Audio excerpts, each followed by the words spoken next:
verse 17. As stated in Bhagavad Gita, when women are polluted, the populace is Varnasrama. And when the Varnasrama population increases, the situation in the entire world becomes hellish. Therefore, all the Vedic literatures strongly warn against creating Varnasrama. When there's Varnasrama population, the people cannot be properly controlled for peace and prosperity, regardless of great legislative assemblies, parliaments, and similar bodies. So the idea is that what is the problem with Varnasrama? Varnasrama means the conception has been created because of sense gratification. And so then the difficulty comes there is that means the child is only interested in sense gratification. So there's no potential for controlling the senses, controlling one's direction, regulating one's life. And because of that lack of regulation, then you can't actually make a prosperous society, right? Because that's the whole point of dharma, is that you have the universal laws, and then an individual's fitting into that. So that means there must be some restriction. There must be a goal, right? There must be a restriction, and there must be, proper action and applied. And then from proper action, you get proper results. No proper action, no proper results, right? No action, you get nothing, right? So there has to be action. But that ultimate goal has to be something that's uplifting to human life. So that means then the creation of the children have to be created on that basis, right? They're created according to samskar. Then the child will be interested in purification, because the idea of samskar is that there's purification, is upliftment. So if there's no samskar, then the goal is sense gratification, right? And that's not progressive, that's going backwards, because anamoya is the lowest level of consciousness. So even though you may have a developed society, as Prabhupada mentions, great legislative assemblies, parliaments, and other similar bodies, he's mentioned great because we're not just talking about a few people sitting in a room. We're talking about something big, organized, very great, effort has been made, but from that, the direction that it's going is not forward into dharma and forward into, self-realization. It's going backwards into sense gratification. So then that's the problem, is you can't create peace and prosperity. Right? Because peace, there must be a stability. In prosperity, there must be proper action. Right? No prosperity comes from improper action. And no peace can be there unless there's the proper understanding of who you are, what's the situation. Does this make sense? Yeah. So that's the whole problem with Varnasrama. Right? Because then the basis of what you're working with, right? Just like if I want to cook vegetable preparation, I have to have vegetables. If I have rocks, it's not going to end up as vegetables. I can make it a nice sauce, but I won't get vegetables. You understand? So if you don't have a population because peace and prosperity means forward, right? Peace is going to come because of understanding who you are, right? Both on the material platform and on the spiritual platform and devotional platform. When that's all there, then you get peace, right? And prosperity comes from proper performance of your duties, right? Does that make sense? It's a simple point. So pranamoy can't give it, and anamoy definitely is not going to give it, right? Animals are not peaceful. You watch animals, they're never peaceful. They're always afraid, and they're situated on the platform of sense gratification. Right? And prosperous means how prosperous are they? Right? The only ones you think of maybe as prosperous are maybe bees or ants. They go out, collectively. So there's a little pranamoy there. So there's something forward. But otherwise, everything is basically, we can't say hand to mouth. You'd have to say, hoof to mouth or paw to mouth or, whatever it is that they have, So does that make sense? So that's why then Varnasrama is worried about. Because people nowadays, it's just, I feel like it, or it's enjoyment, or it's happiness, or it's quote unquote love, or like this, and so that's the greatness of it. But then after that moment of greatness, then what? Then you have another 50, 60, 80 years of insanity. Right? So that's why the Vedic system senses for progress. The material world's meant for progress. We have to understand what the universal laws are and work back from there. Difficulty is if we work on that. No, it's all about me and what I feel like. Then that's it. So does that make sense? So that's the interesting thing. Just like, let's say, if someone asks you why you're doing something that is traditional or Vedic or devotional, you can explain it scientifically. They'll argue like anything. But as soon as you say, well, I like it like this, I prefer like this, this is what I like to do, then it's kind of like, oh, okay. You know, that's it. So that's the easiest way to present Krishna consciousness to people. How can you guys wear mud on your forehead? I like mud on my forehead. You don't like mud on your forehead? Come on, get with it. Come on. Everybody's got mud on their forehead. So then it's just, they don't have anything to say because that's authority. Science is up for discussion. Emotions, that's just it. That's authority. So that's the point. So because of that, then it's everybody's feeling. And then how do you make a cooperation? Now and again, something will pull together and there'll be some kind of thing. People will unite because they have a common feeling. And then they feel good because there's that cooperation and everything like that. But they don't understand is that because the point to get together is not so progressive. It's because of their feeling. It's not because it's something to be done. Let's say there's a disaster somewhere, okay? And then there's a big move to help those people, right? There's a tsunami somewhere and they're making some fundraising. So people feel good because there's a feeling and they're all working together for that feeling, right? Or a political, campaign, everybody's working together. So that unity and that they feel good, that the basis is not because this is what I should do. I have money, I should give in charity. It's no, I feel like that this is good, it makes me feel good, that's why I'm doing it. You understand? So even though they're doing a higher principle, the basis of it is lower. Right? Because here, the activity of charity or the activity of the politics, as we were discussing yesterday, is kritatva. Right? It means it's a secondary thing. What's the primary? Their own happiness based on their emotions. It's not purushartha that it's something of a higher principle. I'm following dharma, or this is, the nature of the soul, or this is bhakti. You understand? So that's where the qualification of the individual comes in. That's where the adhikar is that what's their suitability for this? So the suitability is based on what's the mentality, what's the mood, the proper attitude, and the nature to back it up.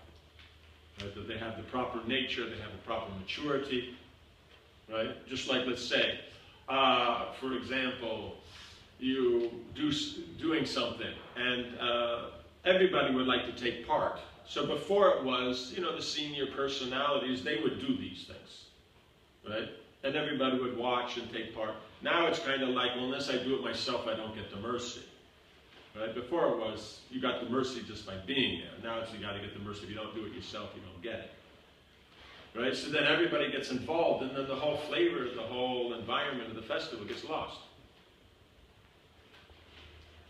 So why does it get lost? Because people taking part in a festival like that is not a problem. But what is it? The maturity is not there. They're devotees, but they don't have the maturity. Therefore, when they get involved in it, it's about them doing the thing. I'm getting the mercy. It's not about the deities. It's not about the community of Vaishnavas. It's just about I'm getting the mercy. You understand? So the maturity is not there. Though they have the nature, they're a devotee. Right? Does that make sense? So, and then the suitability because of that is not very great. Does that make sense?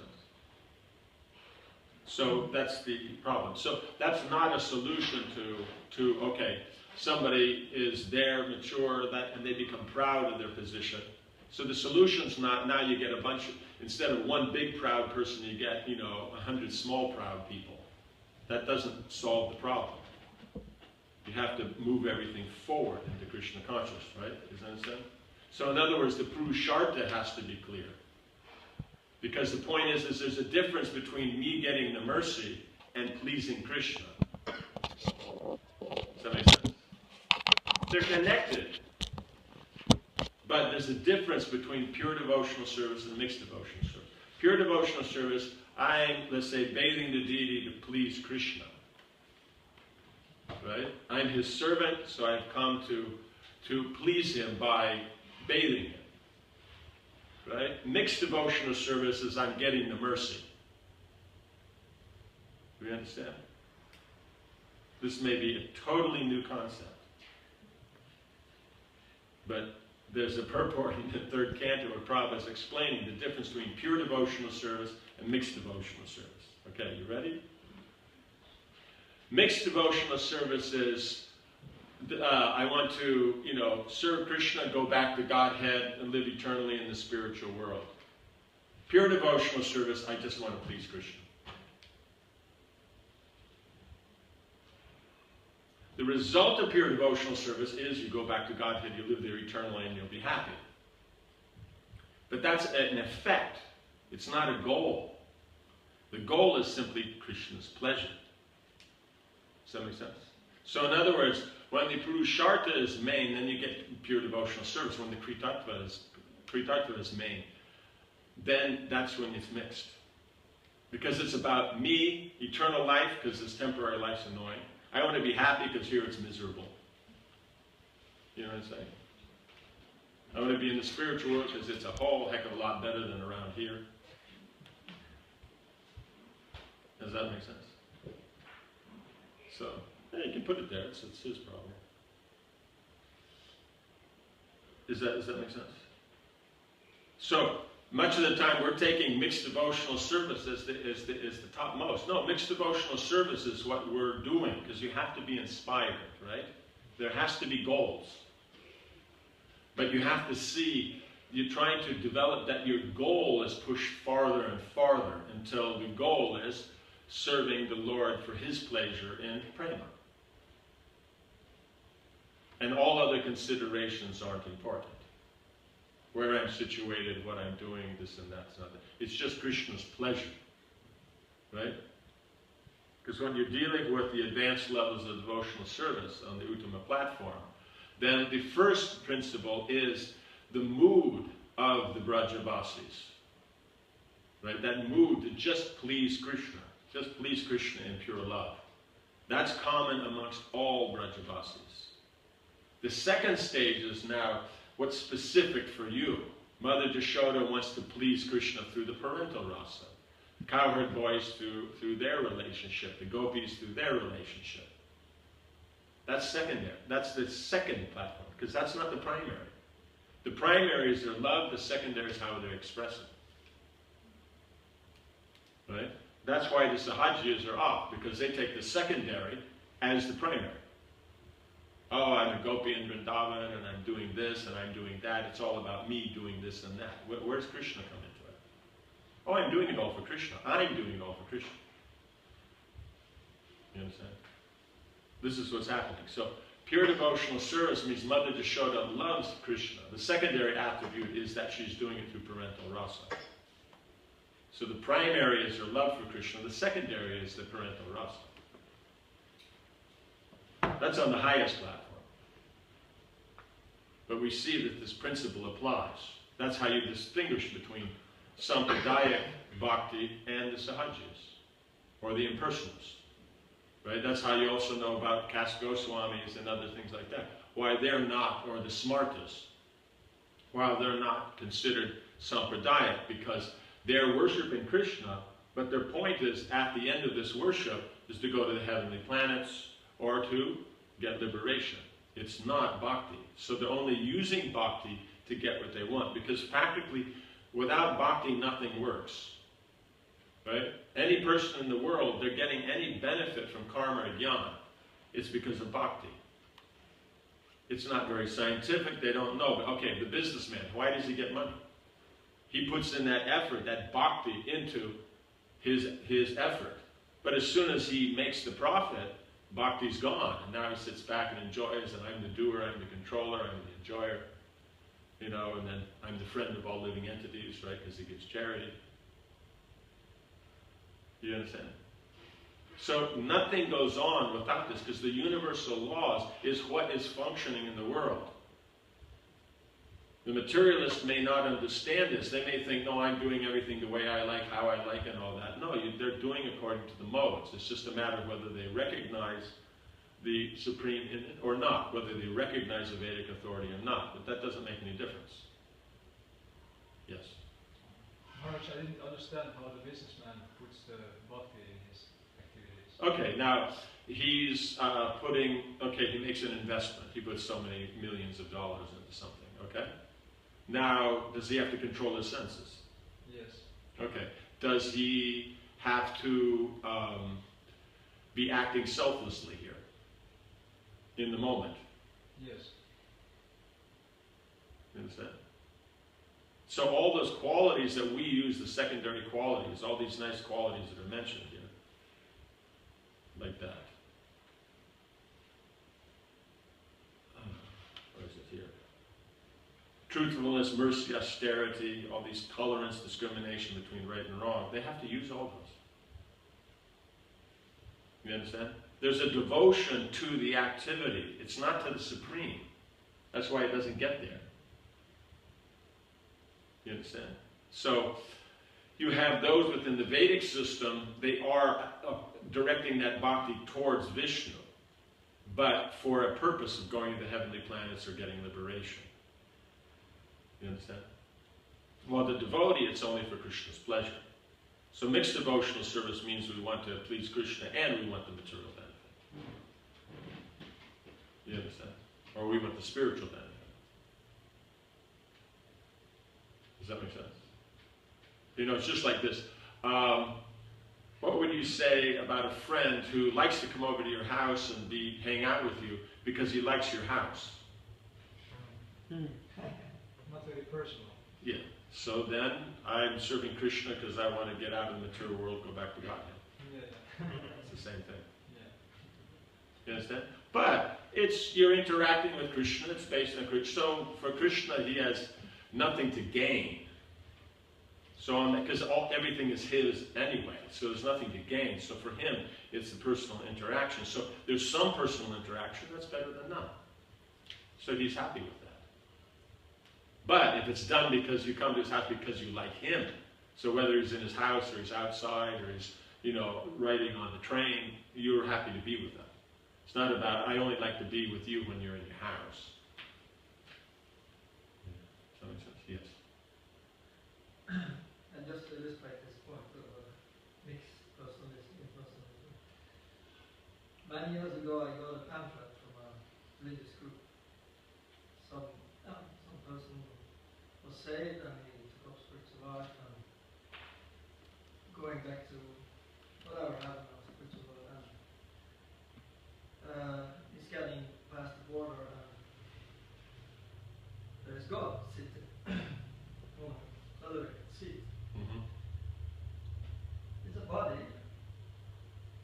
but it's just a ring. There's blank.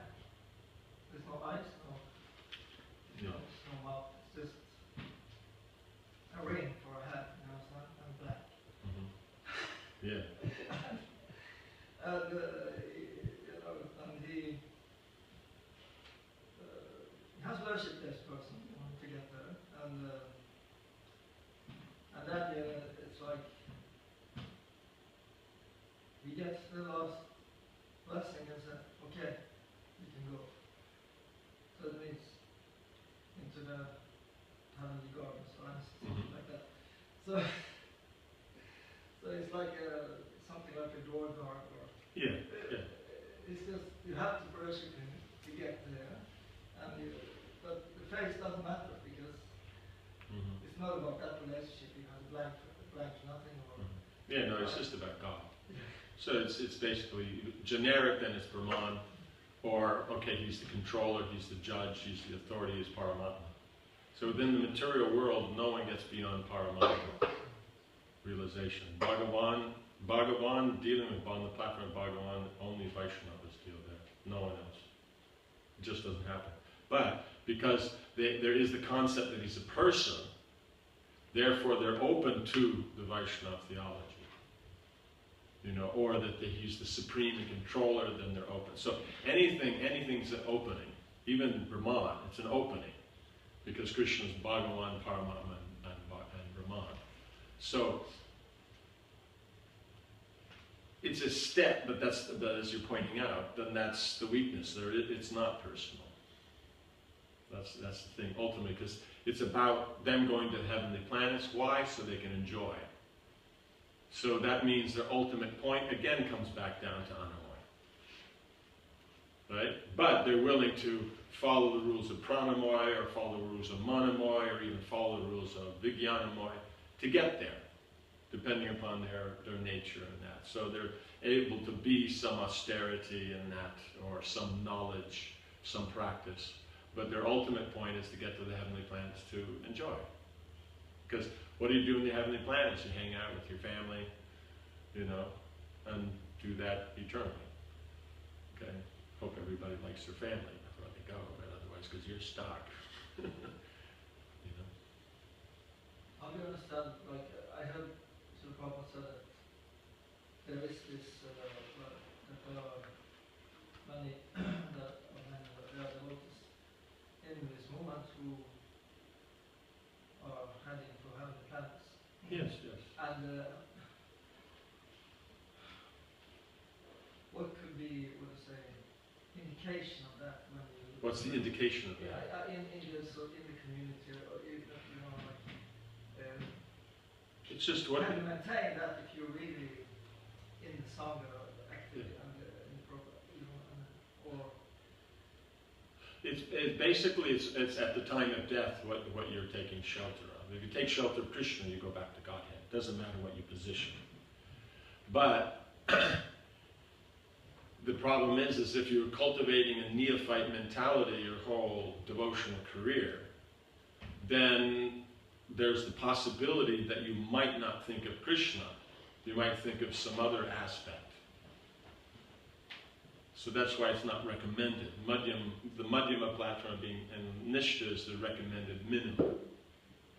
Is that Bhagavatam's always talking about being stable and steady in devotional service.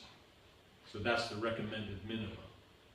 Because the neophyte, because of the prakrita aspect, neophyte generally means mixed. Right? See, there's a difference though. If someone is very committed but doesn't know the philosophy well or know the Shastra nicely and like that, then they can be third-class pure devotees. Right? You see, like Kashi Mishra is a third-class pure devotee. Or Prabhupada was talking about in those early days that all his disciples were pure devotees. Because they didn't know that much about the philosophy.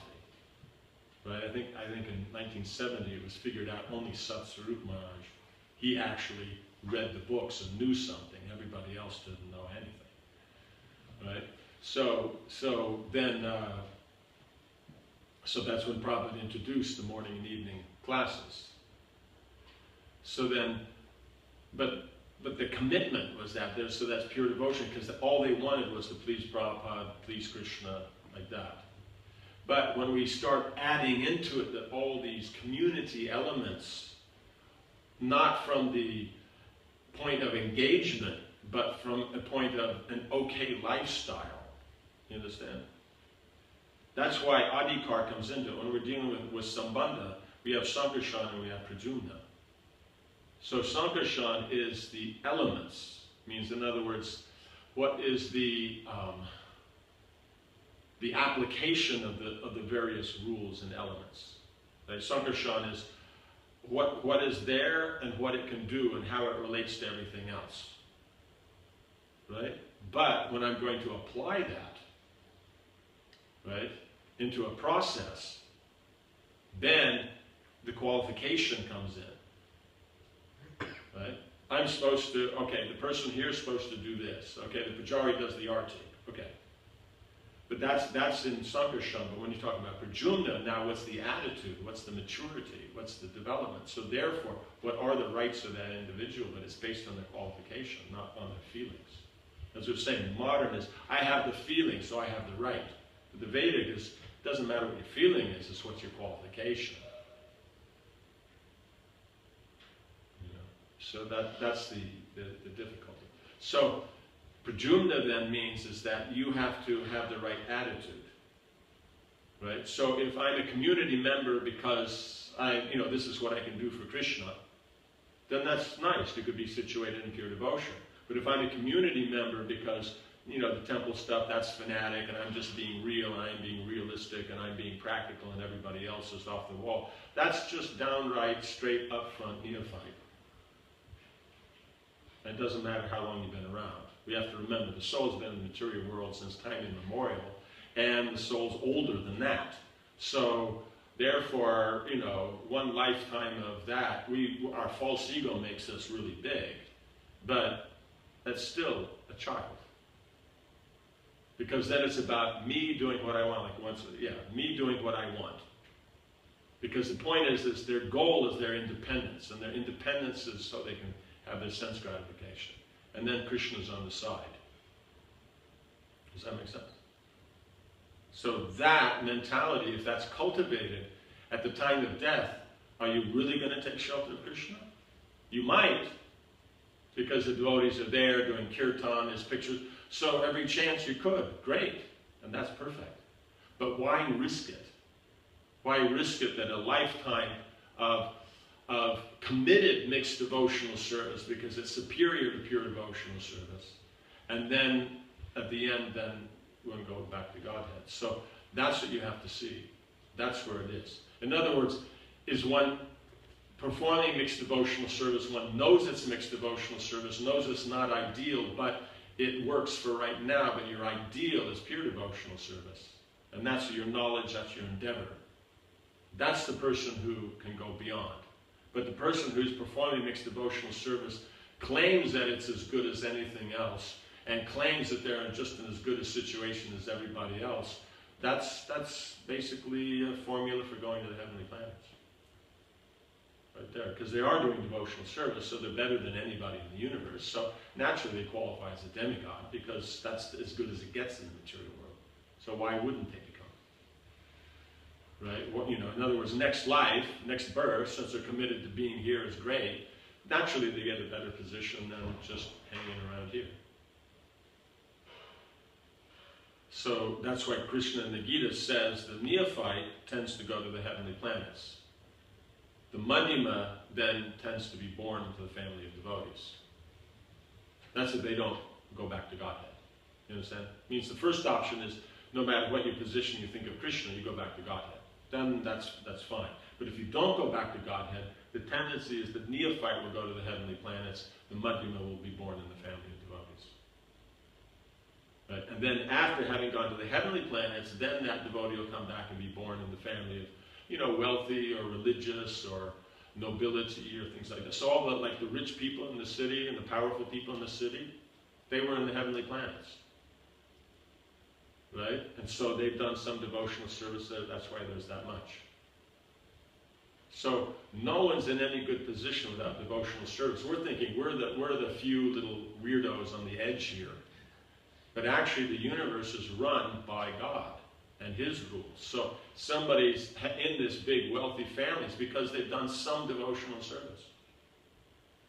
They went to heavenly planets, that's where they come back to. But because the devotional service wasn't their primary effort, that's why it's not in this life. The primary effort was, to be okay, to be comfortable, to be happy, to be...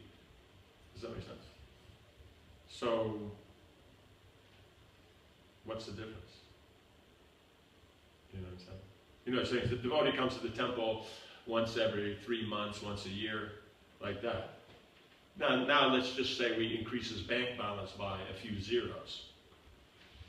Then it's the same thing. He'll just be that rich guy who now and again comes to the temple. You understand? The problem is we don't think, because this kind of stuff gets scary. Yes. Yeah, there's this song by Bhaktivinoda Thakur is about Lord Nityananda opens the market and then he said, I will take the service of a sweeper. Yes. Yes. So this is kind of what, this is what ISKCON or representing group Barbara has to do. It has to be the sweeper. Yeah. Yeah, but we're taking it that we're looking at it that the sweeper, oh, that's not prestigious. Being the manager is prestigious. The sweeper means you're clearing out all the anarthas in everyone's heart. So that means the highest people, their prime effort is how to remove the anarthas from the hearts of those who are under their charge. So if you're a GBC or a temple president, whatever it is, the main thing you're trying to do is remove the anarthas from others' hearts. They're doing the practical service. Just like for the GBC, the presidents do the management. But the point is they can get distracted in the management. So they're there to see that they're performing their service in pure devotion because the president's going to have the most influence on the maximum amount of people. And then the president, he's seeing that all his department heads and all that are doing everything nice and have the right attitude because they're the ones dealing on the day-to-day platform with the devotees. Right? And like this, it just filters down.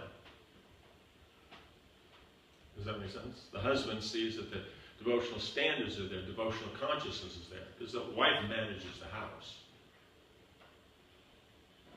Does that make sense? So that's how leadership works, that's actually what leadership is for, is following the footsteps of Bhaktivinoda Thakur, being the sweeper.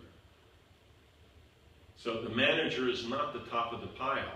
It is the top of the pile in Japanese culture, in a few cultures. In Japanese culture, the samurais are the top, then the priests, then the common person, right? The farmer isn't just common person. And on the bottom of the pile are the businessmen. Those who do trade, and they're right in the bottom. Right? In Japanese culture, they're considered pond scum. Right? They're just like, they're the lowest. Because, they're always tricking and always conniving. Like a farmer goes out, plows the field, it's honest work. But the tradesmen, they're considered the lowest. But the point is in the top of their culture, they can administrate as the top. Right? Why did Varnasrama make his tour? Because this same mentality was there in India. So he kept going until there was no one left with that mentality. Right? Then the Kshatriyas that were born, they were like Brahmins. And they had that spiritual mentality in that. So they would be like Yudhishthira Maharaj. So we always have to be very careful. We can think that, no, because I'm doing it, therefore it's perfect. But we have to follow the injunctions and know what is right and wrong. We have to discriminate. Otherwise, we're going by, I'm doing it, so therefore it's right. What's the difference between that and an animal? Does that make sense? Yeah. Yes. I want to question one thing. So Prabhupada is made of explaining the pure devotion services very rarely, I think. Yes. And you have to take it from the Krishna personally or from the pure devotee of Krishna. Right. That means this mixed devotional service is generally common platform which we can do from our own. Yes. Then by which way we have to elevate the consciousness when it's dependent generally on the Krishna and pure devotee. Means one has to, in other words, in your surrender to Krishna, your prayers to Krishna, then you have to pray for pure devotional service. Point is it's what you desire is what you get. Does that make sense? You want pure devotional service, you get it. Because that's what Krishna wants. All the residents in the spiritual world, they're all on the platform of pure devotional service. Right? So then, that's what Krishna wants. So if you want it, you'll get it. So by His mercy, by association, by reading the books, you'll see things that you didn't see before.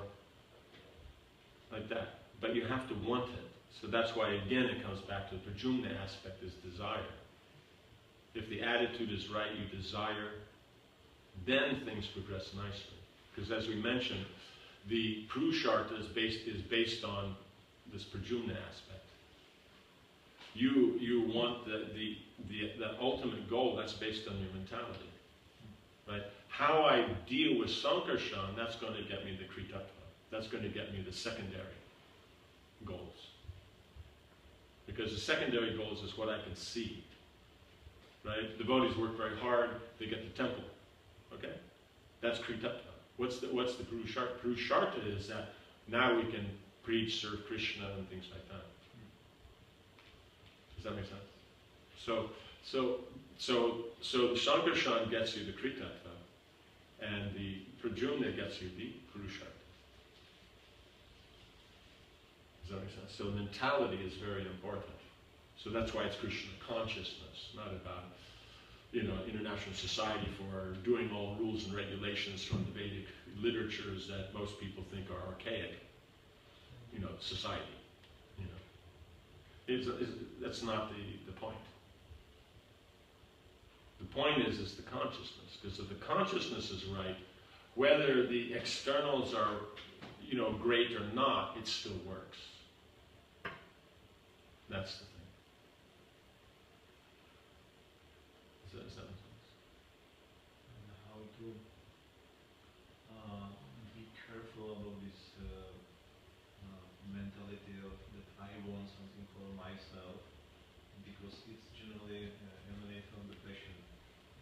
Yes, it's from passion and ignorance. Yeah, but it's generally common things, because when we are not able to generally make ourselves the pure devotee without the help of the real pure devotees.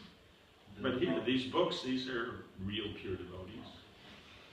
You know what I'm saying? The acharyas and their commentaries. That's why when devotees want to mess with the commentaries or don't take them seriously, then they're basically closing the door on pure devotional service. Because what am I doing? I'm adjusting it for me. People will say, no, it's for the preaching. I don't buy it. Point is if someone reads something, the purport that they don't like, now's your opportunity to preach. So if I want it to go without any trouble, then that's the mode of goodness. That's not pure goodness. Mode of goodness is, I follow the rules, I do everything right, I don't want any trouble. It's right there in third canto. Pure goodness is, I want to serve Krishna, and then whether there's trouble or not, I'm willing to do it. So therefore, saying that, well, for preaching, people read the purports they don't like, we should take things out of the purports, that's at best mode of goodness. But I guarantee you, most people who want it removed, it's ignorance. Just pure, unalloyed ignorance. They can say whatever they want. Who cares? It's what the acharyas say. If a million fools say something is right, it's still wrong. And if one realized soul says that this is right, it's correct. So the point is how to get people to appreciate these purports. You know what I'm saying? So that's the whole thing. It's that. So Prabhupada wanted that the books go out and we have follow-up to deal with that. Does that make sense? It's not just we sell books because they make money. It has to be follow-up, so that means preaching. And the point is people are coming from all kinds of backgrounds. And the point is what is popular today, after some time won't be. It's just like the fashions that are there now. I think I don't know if I mentioned it here last year or not. The fashions that are here now, like let's say how much a woman can show her chest. Right? Now it's being very liberal and all that. But actually, what is allowed now when people are crazy is less than what was allowed before the Victorian age. Right? Early 1800s, 1700s, you could go practically topless. But everything else is very covered and everything's very formal. And it was fine. You know what I'm saying? But with the Victorian, then everybody's covered right up to the neck, the nose sticks out, right? And then it goes the other way. So this whole thing of going back and forth, it's just the modes, what's happening now. But people are working on that. This is eternal and this is reality. But what people think today, give it, some particular situation or occasion, it'll totally change.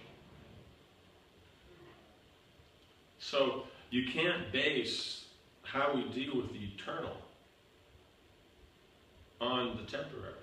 And if you do, I would say it is because of lack of having that commitment to preaching in that area. Not in other areas, no, they're there. But taking the purport and explaining why not? Because who studies? Who studies the purports? One or two do. But the point is that's where the challenge is. So you take your risk where your nature is. You know what I'm saying? So the Brahminical nature, its risk is in the philosophy. You speak something, someone may appreciate it, so therefore then you have to discuss it, have to apply it. Does that make sense? So therefore, these purports are our link to the pure devotee. And you mess with those, you mess with going back to Godhead. Yes?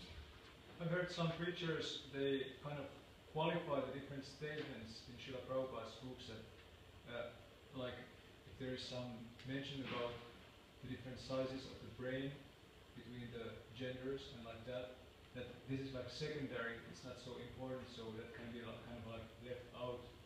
But then... And where do you stop? Yeah. If you can't tell the difference between primary and secondary, where does it stop? I'll tell you an interesting point. Discussing with, what's this, here, you have, what's his name? He's the academic that deals with comparative religions. Yeah, okay. He was telling me, because we were discussing, similar kind of point.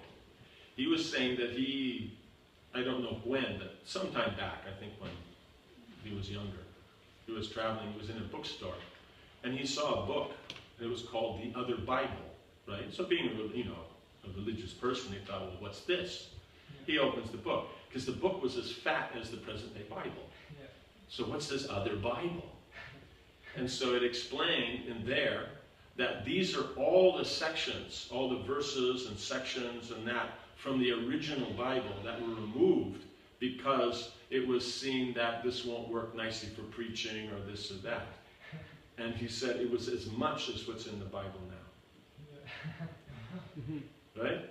Why did they remove, because before we understand at Nicaea, that's when they removed the idea of karma and stuff. Right? Because reincarnation was there. That was the main split in the church. Was in one of those ecumenical councils, I think it was Nicaea, that you had, what's his name? Origen. You ever heard of him? Yeah. He was the theologian, up to 300 AD.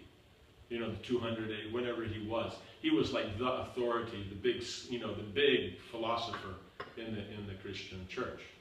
Because at that time there was no East and West, it was one church, right? So he was talking about reincarnation, right? So then the problem came is that if there's reincarnation, then it was thought by some priests people won't take it seriously. Then they'll think, oh, next life I'll get serious. Because people were saying that to them. But instead of preaching and all that, they thought, well, the easiest way is to remove reincarnation. But to remove that meant you had to remove Origen as, a saintly person in their line. And doing that, then the East Orthodox accepted it, the West didn't. And then 70 years later, they accepted it. You understand? So, in the name of preaching, the Christians have removed half of their Bible. Half. You know what I'm saying? And I'm sure that they're really wondering about Genesis right now. Whether they should even keep that in. So the whole point is what is this for preaching? Preach. Get out there.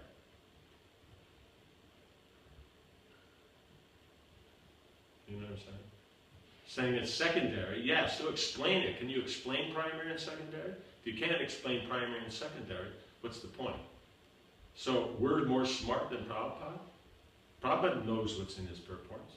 Prabhupada said these are his ecstasies of absorption in the thing. These are what the acharyas are saying. You don't like it. You won't like going back to Godhead because they're going to say the same thing there. Right?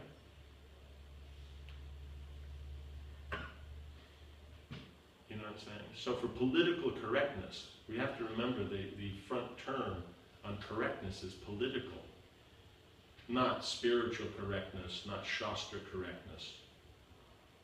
It's political correctness. That means it's political. It's mode of passion. You know what I'm saying? If you think about the basis, there may be reasons to say, but talk, preach. Explain it. And if you don't know, say, I don't know. Then find out. But don't, because I don't know, nobody knows, therefore we should remove it.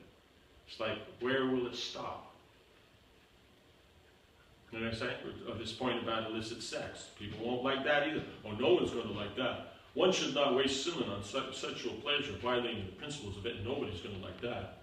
So what are they going to like? You know? Before you eat your Mac double cheeseburger, close your eyes for a moment, lower your head, and think how God's so kind that you got this burger. Okay, maybe people will go for that. But at the same time, as in if I do that, other people think I'm religious and all that. So it's just like, while you're doing it just on the side moment, then kind of think, oh, this is cool. That's what the bottom line's going to be. So not only are you going to get rid of purports, you're going to get rid of verses, because the gopis say we're less intelligent women. Devahuti says we're less intelligent women. You have to explain what's less intelligent. Because of their conditioning, they take less intelligent to mean stupid, because that is how the Western man likes to look at women, right? You go down to the pub. The man in the pub, how do they like to think of women? Stupid. So where does this mentality that less intelligent means stupid come from? It comes from the Western brain. It doesn't come from the Vedic. Because women are 4 times more clever than men. So cleverness means practically implied intelligence. That means women are as practical, 4 times more intelligent than men. But the point is they're going to apply that wherever they're going to get taste, rasa. And so if it's spiritual, they'll go for it. If it's material, they'll go for it. That's less intelligent. Can you explain that a little further, please? But what part a little further? You understand? Being able to tell the difference between matter and spirit, that's intelligence. Not getting things done. Western man, or not even Western man, Middle Eastern man, all they've met, they like to take that women are incompetent and can't get anything done materially. Women can get things done as much, if not more, than men. It's their place. The material world's their place, not our place. You understand? Street, they expand it. We don't expand it. If it's up to the man, he'll live in a closet. Literally. And he's happy. Right? He's got his stuff, he's got this junk in this corner and that junk in this corner, and everything's fine. It's big enough to lay down and you're happy. Hey, what else do you need? Now women like a little bit more than the closet. So the material expansion and development, it's just like this. If you took, let's say, a Humvee. You know Humvee? No. There's another name for it. Hummer. You know Hummer? Yeah. Hummer is a Humvee made for, kind of like regular street use. The Humvee is the military vehicle, right? It goes anywhere, 4-wheel drive, every wheel is independent, it can roll over, you can blow it up, it's good, right? It's like the man's car, okay? Okay, so probably something like that, or a pickup truck, an old Dodge pickup truck, everything sits in the back, that's good enough. Men don't need anything more. Right? That there's a Ferrari, that there's a Lamborghini, that there's a Porsche, that there's all these things that look good, they look nice, that's because there's women. You understand? That there's a big fancy house, there's gardens, that's because of the women. Fancy clothes, variety of clothes, that's because there's women. Nice food, varieties of food, restaurants, fancy places, malls. Right? Man can go to the market, like you've been in India? You've seen these old markets like Buddha Bazaar. It's just there's a shop there, it's got the stuff sitting right there. You want it, you buy it. You don't want it, keep walking. That's a man's market. Woman's market is you walk in, nice big lights, everything's decorated and all this. And you understand? So it's a woman's world, despite the song. Right?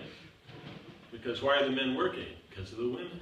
They're not working because of themselves. They're happy in the closet. Hey, that's good enough.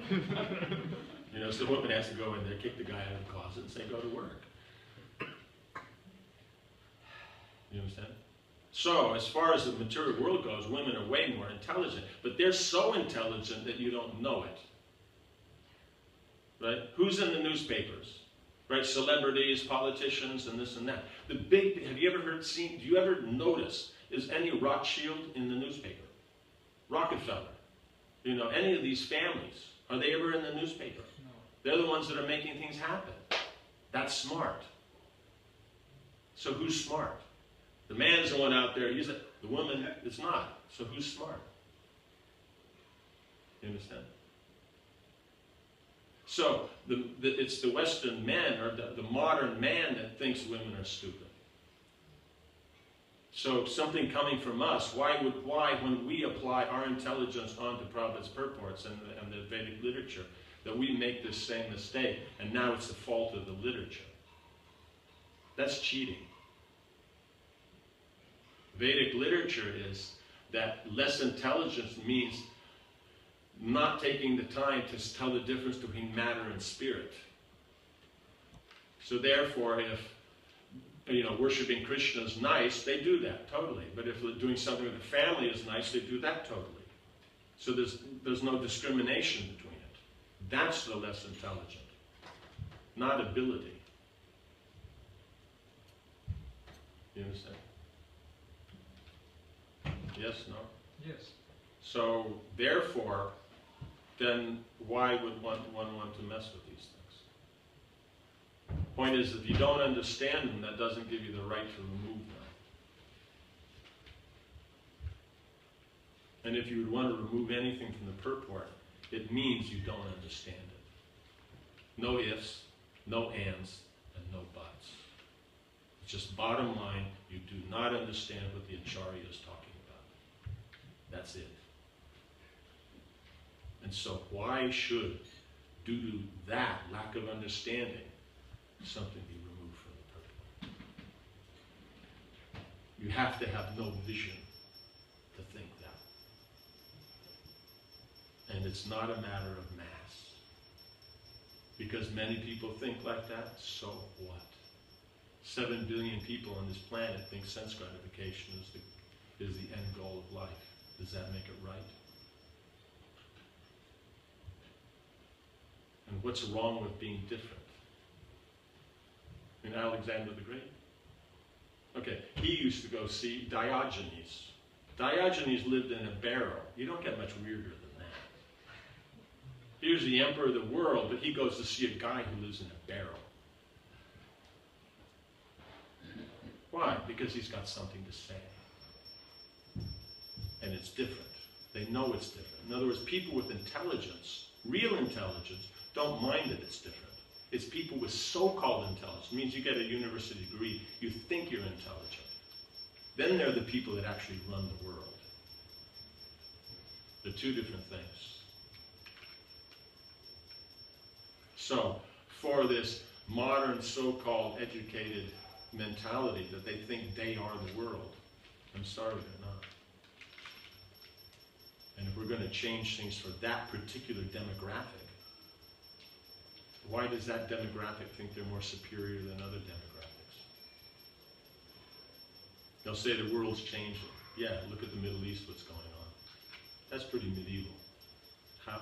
That's not even, they think we're up to date in 2000. That's medieval.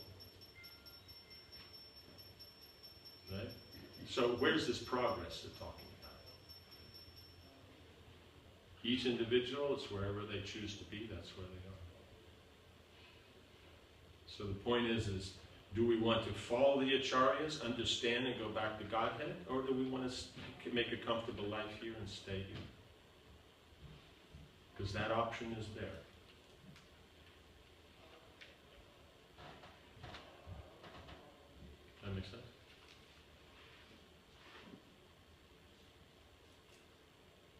pointed out. That option is there. But that option is not there for long, because once you come in contact with Krishna consciousness, everyone will at some point go back to Godhead. It's just a matter of when. Right? And every living entity will come in contact with devotional service, since that's what is going on in the universe. We take it that we're just a little side group. No, the whole universe knows about the Vedic culture and practices it to some degree. So we're the only ones that, have some weird-ness.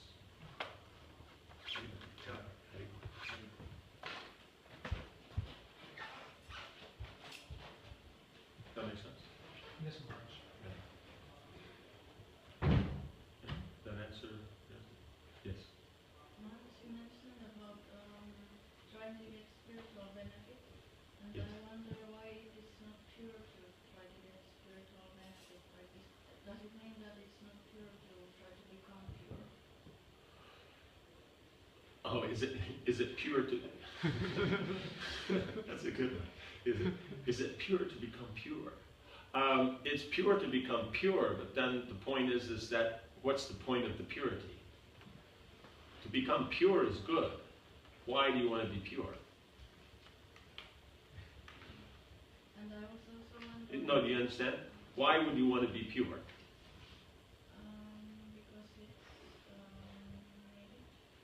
It's the But what is it needed for? because it says that Krishna lives in a pure heart, not in, he doesn't come. So then the goal would be to have a pure heart, or the goal would be to have Krishna living in the heart? Krishna. Yeah, you understand? So all it is just shifting the focus. See, you can't separate the two, but you have to know what the primary is. Just like this. Okay, what's more important, cooking or the kitchen? Cooking. Okay, but can you cook without a kitchen? Outside. But still, you're going to set up a kitchen. You're going to get a couple of bricks and, Yes. one of those old, what do you mean, tomato sauce cans, and get a stick, go for it, You understand? So So in other words, cooking is expressed through the kitchen. But the purpose of the kitchen is cooking. So now the cooking is the primary, the kitchen is the secondary. So you have to have both, but you have to know what's primary and secondary. So going back to Godhead and all that is, how one's going to serve Krishna in that capacity.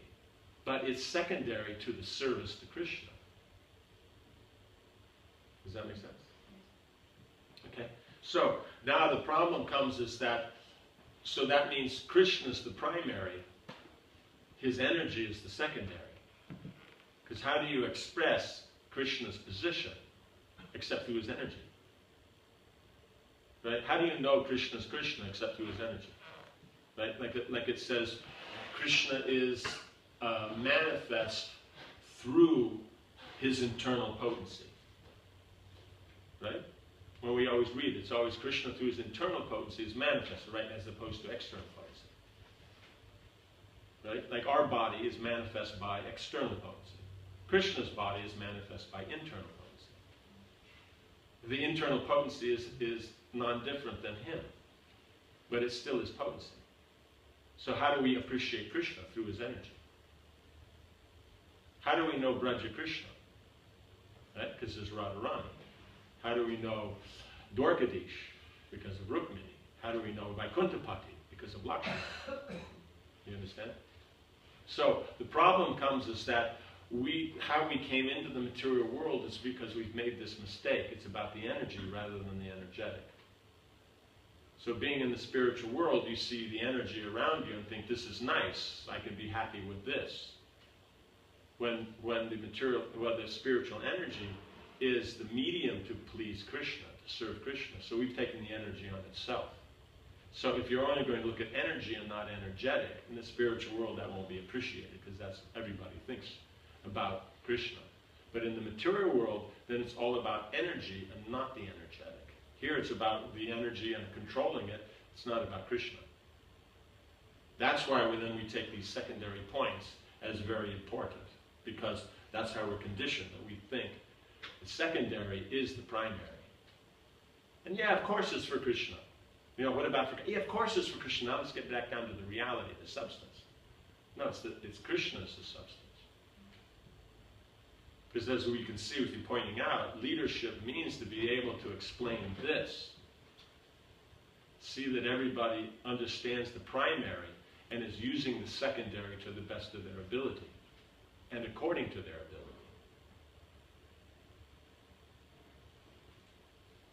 You understand? So if I'm taking primaries to go back to Godhead, that means I'm going to engage body, mind, and words in the Lord's service, right? As a means. Okay? Now, how do I know how to best engage the body, mind, and words? So then that's defined by the scriptures and defined by the Vedic structure. I know I have this body, it does this service. I have this kind of mind, it does this kind of intelligence, it can do this. And so then that whole point is, therefore Varnashram is to engage my conditioning in the Lord's service. Because the Lord's service is actually the ultimate point. And since it's that, therefore Varnashram is important. Now if I'm just getting something done, then I don't know Varnashram and it has so many rules and regulations, it takes so much contemplation to understand, so I'm just going to do what I know best. You understand? Therefore, Varnashram gets pushed aside because it's getting something done. It's not about the service to Krishna. So the getting done becomes the primary, though it's service to Krishna. You understand? Managing means you're doing something for Krishna. But if it's about the management, not about pleasing Krishna, of course we'll say ultimately it is, but that's not what's prominent in the mind. The intent is just getting this done. Understand? So that's why then it shifts the whole mentality. And that's why then for the Western mentality, Varnashram doesn't make sense because it's a culture that's higher. It's based on goodness, not passion and ignorance. So I know how to manage through passion and ignorance. Like we were discussing yesterday. A very common thing is that do this. Well, why should I just surrender, Prabhu? You know? Krishna says in the Gita, just surrender. Okay, so, but what does surrender mean? How to surrender? Is that ever explained? No, it's just surrender. So is it a matter of philosophy or is it a matter of management? So I'm saying surrender because I want you to do what I told you to. So it's management. It's a management technique. So in other words, it's artha, because I'm not actually explaining dharma. Because whether you should be doing this or whether I should be telling you to do that, that's not the consideration. It's that this will get the profit, so it's artha, at best. Most of the time it's just niti, because much of the time do this and then we find out, you know, a few days later, a few weeks, a few months later that something goes wrong. Because I'm not seeing a bigger picture, I'm just seeing immediate. Does that make sense? Yeah, so one has to understand what one's doing. It's only broad, and one can say, well, Prabhupada didn't say it. Prabhupada, it's right here in the purports. We're talking about it from here. So that's not a point. Point is when you have a bunch of nursery kids, you know, you don't talk quantum physics. But after 40 years, you expect you can talk some quantum physics. You know what I'm saying? We can't claim 1960s, you know, Haribo mentality. And at the same time, we have seminars on how to be materially very successful. The point is how sophisticated you're making your secondary aspects. Your primary should be that sophisticated. So otherwise, it's out of balance. I simply cultivate the secondary and don't cultivate the primary. That's not balanced. And then we're talking about balance and this and that. You know, holistic means primary and secondary. Primary is the main. Like someone's just developing a nice kitchen and never cooks. After a while you say, what's this for? Because it doesn't do anything. Right? In other words, the secondary only accomplishes something when there's a primary. Right? The kitchen accomplishes something when there's cooking. Otherwise, just going out and buying more kitchen stuff, it's not really an activity. Because there's no goal being made. Because the secondary always has to be in connection with the primary. Is that funny because of the kitchen, or funny because you know someone who does that? Okay. And you? Well, maybe. But he does cook.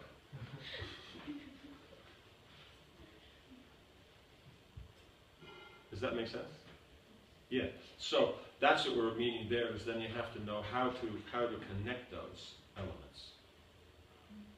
So that when that's there, see, because in other words, if the primary is always there, so the tendency is the feminine nature is the secondary aspect personified. So the tendency is going to be to work with that.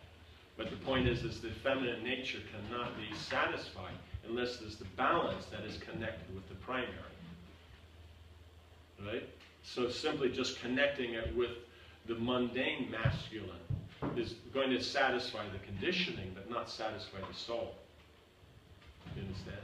So unless it's connected to the primary, meaning Krishna, then only the soul will be satisfied. But because we're working on the energy part, we're looking at energy as generic. So we're not really worried about internal, external, or jiva. We're just worried about its secondary. So as long as secondary is developing, things are going well. Does that make sense? So that's where the less intelligent part comes. When you discriminate that, yes, have to connect to the masculine aspect, that masculine means Krishna, that's intelligent. But if we don't take it that far and only connect to the masculine meaning of this world, then that's less intelligent. But it's more intelligent than not connecting at all. Right? It means I'll be the man. Okay, great. You know, you go out, you get the job, you have the big fancy apartment, and when you come home, then you expect someone's going to cook for you. But who's there to cook for you? Right?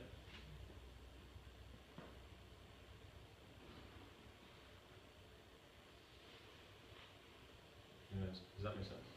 Yeah. Does that work? Does it work? Yeah?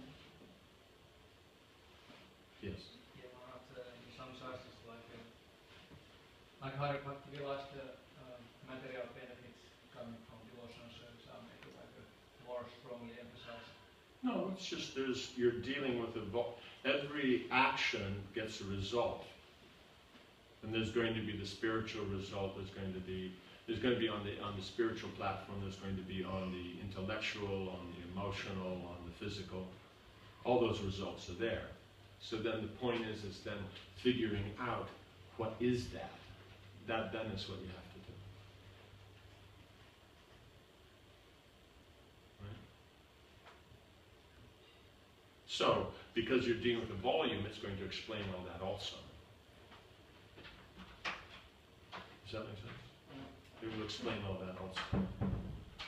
So just because there's more volume doesn't mean it's more important. Right? Just like, let's say, chanting your japa. Okay, then let's say that's 2 hours a day.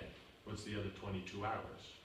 So that's graded by volume, not importance. Right? Plus, a lot of people do things because of the benefit they get. You know? It's like what you said, I thought was not important. When we were putting together the deity worship book, when it came to the benefits that you get from taking the morning bath that's not hot, it's cold. You know, it increases the intelligence, the focus, it clears the subtle body, it purifies the gross body. Those were all left in. There's one there that makes you attracted to the opposite sex. So I thought, well, who's going to care about that? Because this was back in the 80s. So then we dropped that one. But nowadays, probably a lot of people would take more seriously the morning bath if they thought it made me look better to the opposite sex. You know what I'm saying? So the point is you're following, means these are the natural forms of human life. You follow them, you get benefit. Right? You follow them, you get benefit. So now it's just a matter of how, by your beginning motive. But by associating, then you get purified, and then you give up doing it for the lower motives and start doing it for the higher motives. Right? So I'll start off, okay, I'm doing this because it makes me look good for the girls. Okay, I'm taking the morning bath. It purifies the, the grossest subtle body, so then I'm feeling more in goodness. And then it's actually, because then I'm clean in that, so I can go to the temple and see Krishna. You understand? So it'll progress through that as you get purified. But what's important, as Prabhu pointed out, is the association. You have to have association, otherwise the tendency is you won't progress through there. It'll be very strong. Does that make sense? How are we doing now?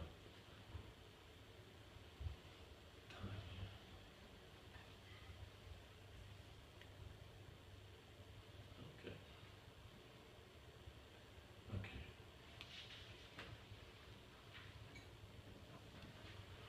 Okay. It's text 14. For a Brahmana, there are 6 occupational duties. A Kshatriya should not accept charity, but he may perform the other 5 of these duties. A king or Kshatriya is not allowed to levy taxes on Brahmanas, but he may make his livelihood by levying minimal taxes, custom duties, and penalty fines upon his other subjects. Right, so it's distinguishing here then